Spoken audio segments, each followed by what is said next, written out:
ఈరోజు రాష్ట్ర ప్రభుత్వాన్ని ఒకటే ప్రశ్నించదలుచుకున్నాం. ఇప్పటివరకు కూడా బీసీ రిజర్వేషన్లు 42% రాజ్యాంగమైనటువంటి జీవోని తీసి అమలు చేయడానికి రాష్ట్ర ప్రభుత్వానికి ఎందుకు ఆలోచిస్తుందో ఒక్కసారి ఆలోచన చేయాలి. రిజర్వేషన్లు పెంచడానికి ప్రభుత్వానికి ఏమైనా ఇబ్బందులు ఉన్నాయా? అదేవిధంగా ప్రతిపక్షాల పార్టీలను కలిపి మరి మాట్లాడి రిజర్వేషన్లు పెంచే విధంగా ప్రక్రియ ఏదైనా ఏర్పాటు చేశారా? అసలు కలిసారా, కలవలేదా, మాట్లాడారా లేదా అనేది రాష్ట్ర ప్రభుత్వం క్లియర్గా చెప్పాలి.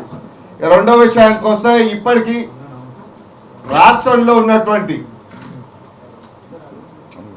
50 సంవత్సరాల సుదీర్ఘ పోరాటంలో ఆర్ కృష్ణన్న గారు కొట్లాడి రిజర్వేషన్లు ఉంటేనే, రాజ్యాంగబద్ధమైనటువంటి హోదా ఉంటేనే బీసీలకు, అదేవిధంగా ఎంపీటీసీ, జెడ్పీటీసీ, సర్పంచులు, వార్డు మెంబర్లకు ఒక హోదా కలుగుతుంది, దాన్ని ఎవరు కూడా దాన్ని మార్చలేరు అనే ఆలోచనతోని కృష్ణన్న గారు 50 సంవత్సరాలు పోరాడి 1984లో ఎన్టీ రామారావుతోనే కొట్లాడి మరి 20% ఎంపీటీసీలో, జెడ్పీటీసీలో పెట్టించినటువంటి ఘనత ఆర్ కృష్ణన్న గారికి. కానీ పెట్టించింది ఎవరు అంటే ఎన్టీ రామారావు అని చెప్తారు తప్ప ఆర్ కృష్ణన్న గారి పేరు దాంట్లో రాయలేదు.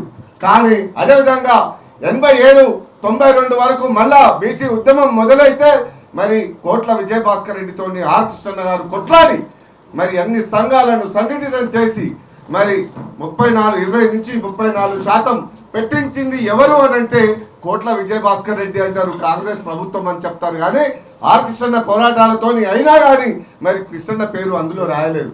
కానీ మరి ఇంత రాజ్యాంగబద్ధమైన హోదా లేకుండానే ఆర్ కృష్ణన్న ఉద్యమాలతోని కొట్లాడి ఇలా 34% ఉన్నటువంటి రిజర్వేషన్లను మరి 18% దింపిండ్రంటే మరి బీసీలకు ఒక భద్రత లేదు, రాజ్యాంగమైనటువంటి హోదా మీద ఒక సంఘటితంగా ఒక గుర్తింపు లేకపోయింది. కాబట్టి కృష్ణన్న పోరాడి మరి ఇలా కామారెడ్డి డిక్లరేషన్ ప్రకారంగా మరి మన రాహుల్ గాంధీ గారు జనగణనలో కులగణన చేపడితేనే బీసీలకు న్యాయం జరుగుతుందని చెప్పినటువంటి మాటలో ఇవాళ కులగణన చేపట్టిన తర్వాత 42% రిజర్వేషన్లు ఇస్తా అని చెప్పి కామారెడ్డి డిక్లరేషన్ ప్రకారంగా మన గౌరవ ముఖ్యమంత్రి మరి రేవంత్ రెడ్డి గారు చెప్పారు. నేను ముఖ్యమంత్రి గారు మీరు చెప్పినటువంటి పార్టీ మేనిఫెస్టోలో పెట్టింది మీరే కదా, మరి 42% పెడితే మీ రాష్ట్ర ప్రభుత్వానికే, కాంగ్రెస్ ప్రభుత్వానికే మంచి పేరు వస్తుంది, కానీ మరి ఎవరికి కూడా ఇతర పార్టీలకు రాదు. కానీ 42% పెట్టమని చెప్పి ఇప్పటి వరకు కూడా చట్టం చేసి అసెంబ్లీలో చట్టం చేసిన తర్వాత మరి జీవో ఎందుకు తీయడం లేదు? జీవో తీస్తేనే దానికి న్యాయబద్ధత ఏర్పడుతుంది. జీవో తీస్తేనే మాకు ఎక్కడ ఇచ్చినటువంటి రిజర్వేషన్లను జరపకుండా ఏ పార్టీ వచ్చినా కానీ వాటిని తొలగించకుండా ఒక హోదా కలుగుతుందని చెప్పి మేము ఈరోజు బీసీ సంఘాలంతా సంఘటితం చేసి పోరాడి మరి మా హక్కు కోసం పోరాడుతున్నాం.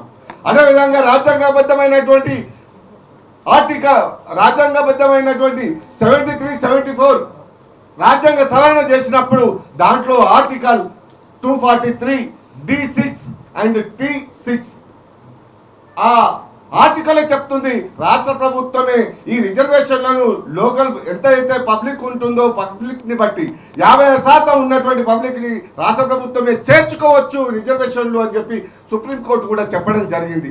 ఇది రాష్ట్ర ప్రభుత్వానికి అర్థం కావడం లేదా? మంచి పేరు మీకే కదా వస్తుంది. ఇప్పుడు ప్రతిపక్షాలతో పార్టీలతో మాట్లాడారా? మరి మీరు నామమాత్రంగా పార్టీల పరంగా మేము రిజర్వేషన్లు ఇస్తామంటే ఈ రోజు ఈ పార్టీ ఉన్న ఒక గ్రామంలో ఇస్తే ఇంకో పార్టీ వచ్చి ఇంకో గ్రామంలో ఇస్తుంది. అది నిలకడగా లేకుండా పోతుంది, అది ఒక రాజ్యాంగబద్ధమైనటువంటి హోదా లేకుండా పోతుంది. కాబట్టి మాకు ఆ రిజర్వేషన్ల ప్రక్రియ కావాలంటే జీవో ద్వారా మీరు వెళితేనే, మీరు ఇస్తున్నటువంటి మీరే జీవో తీయకపోతే వేరే పక్క పార్టీ తీస్తుందా? తీయదు. కాబట్టి ఆ విధమైనటువంటి హక్కును సాధించాలంటేనే మీరు ఆ జీవో తీయాల్సిందే. జీవో ప్రకారంగానే మాకు రిజర్వేషన్లను ఏర్పాటు చేయాలని చెప్పి మా డిమాండ్. మీరు చేయకపోతే ఇప్పటికైనా సుప్రీంకోర్టులో కొట్లాడడానికి మేము సిద్ధంగా ఉన్నాం. ఇలా ఈడబ్ల్యూఎస్ ఇచ్చింది, 50% స్కేల్ వెళ్ళిపోయింది. మీరు ఇంకా భయపడేది ఏమున్నది? సుప్రీంకోర్టు ఇచ్చిన తర్వాత మీకు ఎందుకు భయపడుతున్నారు రాష్ట్ర ప్రభుత్వం?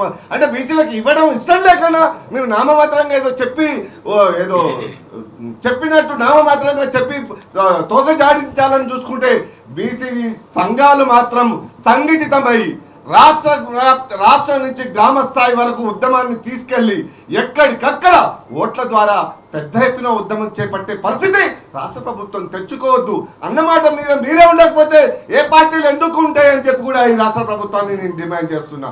అందుకనే చట్టబద్ధమైనటువంటి న్యాయపరమైనటువంటి రాజ్యాంగబద్ధమైనటువంటి హోదా ఉంటుంది కాబట్టి ఉండాలంటే మీరు న్యాయపరమైన జీవో ప్రకారంగా రిజర్వేషన్లను ఇవాళ ఎలక్షన్లకు వెళ్ళాలి. ఎలక్షన్లకు జీవో ప్రకారంగా వెళ్ళకపోతే ఎక్కడికక్కడ బీసీ సంఘాలు తిరుగుబాటు చేయడానికి ప్రతి ఒక్క బిడ్డని కూడా ఇవాళ ప్రతి పార్టీలో ఉన్నటువంటి బీసీ బిడ్డలారా మేల్కోండి. మీకోసమే కదా, ప్రతి పార్టీలో ఉన్నటువంటి బీసీలకే కదా ఈ రిజర్వేషన్లు వస్తాయి. ఇంకెన్ని నాళ్ళు ఈ బిడ్డ మీద అడుకునేది బిడ్డం కొట్లాడి పోరాడి తెచ్చుకునేది మన హక్కు, మన సాధన అని చెప్పి ప్రతి ఒక్క బీసీ బిడ్డని కూడా మేల్కోవాలని చెప్పి నేను గుర్తు చేస్తూ మరి అవకాశం ఇచ్చిన ప్రజలకు నా ధన్యవాదాలు తెలియజేస్తున్నాను.